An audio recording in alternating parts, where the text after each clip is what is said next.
If you want to speak Japanese like native, I got perfect word for you.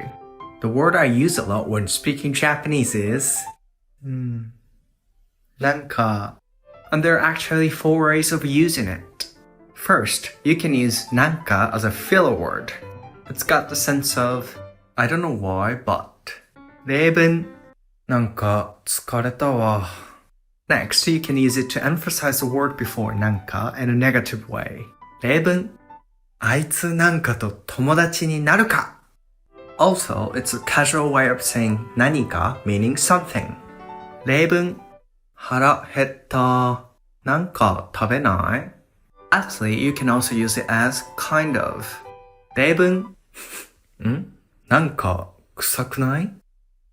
そうおならしたでしょ?